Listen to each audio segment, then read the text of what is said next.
আসসালামু আলাইকুম। আরেকটি সেলাই আপনাদের কাছে নিয়ে চলে এসেছি। সেলাইটি হলো গিট সেলাই।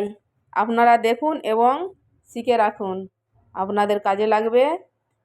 দস্তরখান এভাবে গিট সেলাই করলে খুব সুন্দর দেখতে লাগে।